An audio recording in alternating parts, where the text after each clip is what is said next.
Welcome po ulit kayo dito sa channel ko. Ah, Ngayon po ay meron tayong magandang pag-uusapan. Ito po ay madalas nangyayari sa ating mga kababayan ah, na bumibili ng sasakyan. Ang halimbawa pong ito ay magiging isang lesson sa atin, sa mga bibili ng sasakyan, bagong bibili ng sasakyan, at sa dati na bumibili ng sasakyan. Halimbawa po bibili kayo ng sasakyan na nagkakahalaga ng 40,000. Isang SUV na 5-seaters. Binili niyo po ito sa halagang 40,000 at inuwi niyo. Pagkatapos ng 1 linggo o 2 linggo, nagkaroon ng pagbabago sa sitwasyon nyo. Halimbawa po, naaprubahan ng PR yung magulang ninyo, o yung family member is darating, kailangan nyo pala yung mas malaki, 7-seaters. So thinking na, bago pa lang naman, 2 linggo pa lang naman, siguro pwede pa tayong magpalit. Bibili tayo ng 8-seaters. Pwede naman po yun. Tatanggapin kayo ng dealership. Ganito lang po magiging senaryo. So kung yung 40,000 po na binili niyo yung sasakyan, hindi na po mabibili ng 40,000 ng dealership kasi used na po siya. Obviously, wala na pong bibili ng same na halaga. So doon po nagkakaroon ng tinatawag ng depreciation. So unang-una po doon sa mga bawas, doon sa 40,000 nyo is yung tax. Dito po sa amin sa Canada is 11%. Magkasama yung provincial at saka federal tax. So yung 40,000, mababawas agad yung tax na binigay sa gobyerno na 4,400. So ang obviously hindi na kaagad, nabawasan na agad yung, nag-depreciate na agad ang tax yung sasakyan nyo.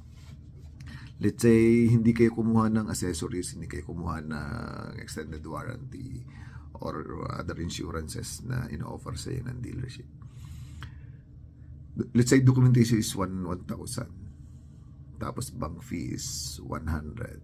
So you have meron ka ng 34,500 na yung magiging MSRP na lang ng price mo na lang matapos yung tax at documentation fees, bank charges is 34,500. So pag bibilihin sa inyo ng dealership, kasi meron po silang income nung binenta niyo yung bago na yun, yung 40,000, yung tinatawag na may gross income sila doon. Sabihin na lang po natin na meron silang 3,000 na kita doon.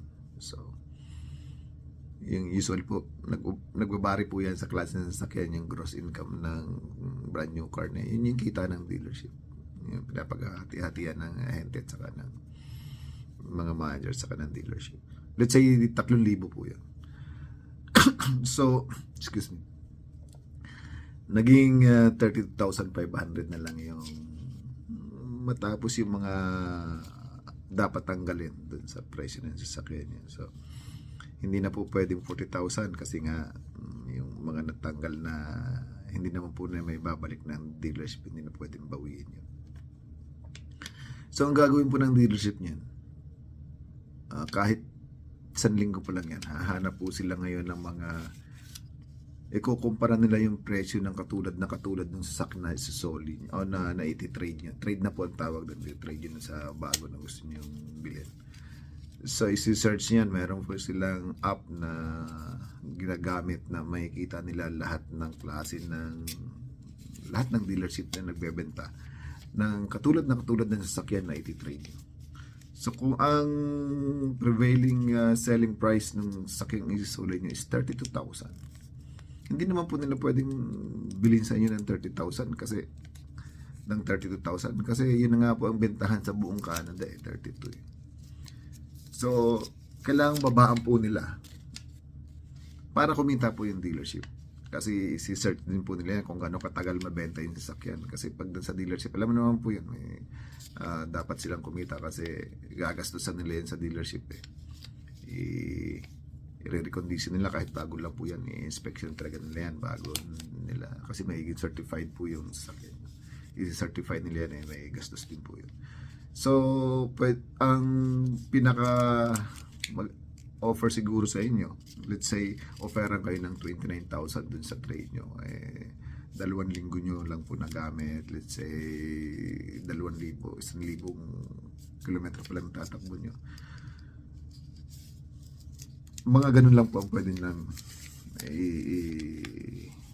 i-bayad sa inyo. So magkakaroon kayo ng negative equity na 11,000. Yun po yung tinatawag na negative equity. So kung ang mangyayari po, itutuloy nyo, kasi nga kailangan nyo ng sasakyan na mas malaki. Kung ang halaga nung bago nyong sasakyan na bibilhin na gusto nyo, dahil 8-seaters nga, iba na yung sitwasyon ng family nyo, kung 50,000 yun, ang mangyayari po nun, yung negative equity nyo na 11,000, ipapatong yun dun sa sasakyan yung bagong kukunin. Ang magiging epekto po nito ay tataas yung babayaran nyo. Hindi po pwedeng 40,000 bilhin nyo, 40,000 din bibilhin nila, kasi yun yung pagkakautang nyo na sa bangko is 40,000, considering hindi nag-earn ng interest yun. Babayaran po kasi ng bangko yung kasi 29 lang ang offer sa inyo eh. So yung 11,000 na pagkakautang nyo sa bangko, babayaran ng dealership yon. So ngayon, para mabawi naman nila yon, ipapatong naman nila yun sa susunod na bibilhin sa sasakyan. Let's say yung 50,000, kung wala kayong trade, ang payment nyo is 400. For the sake of argument, 400 yung payment nyo. Tapos nagdagdag kayo ng 11,000 kasi kung i-trade nyo negative equity, ay yung 11,000 na po na yun ay papatong. So ang rule of thumb po dun is parang $7 per 1,000. So kung 11,000 yung negative equity nyo, most likely ang magiging dagdag nyo sa payment dun sa 400 na monthly nyo is 477. Tataas po yun. So kaya napakalaga po na pag magdidesisyon po tayo ng bibili ng sakyan, mag-research po tayo, maging futuristic tayo, ano pa ba ang paggagamitan ko in the future.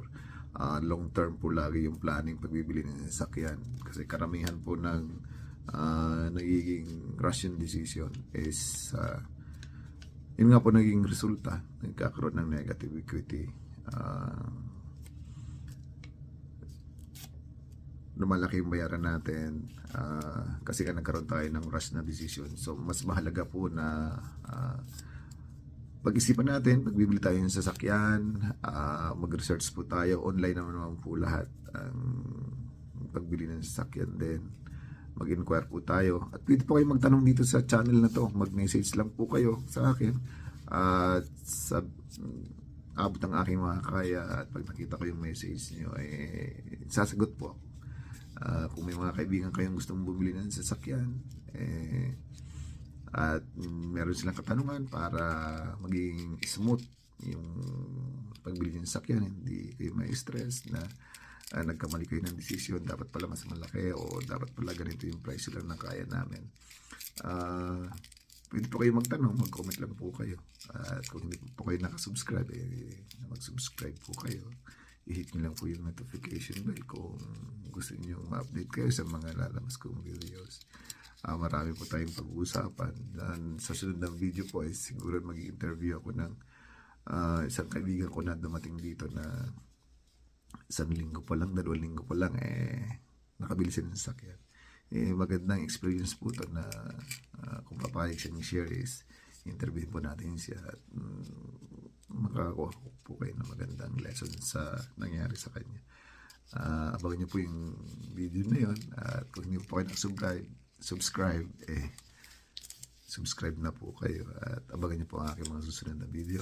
Ingat po kayo at mabuhay po tayong lahat.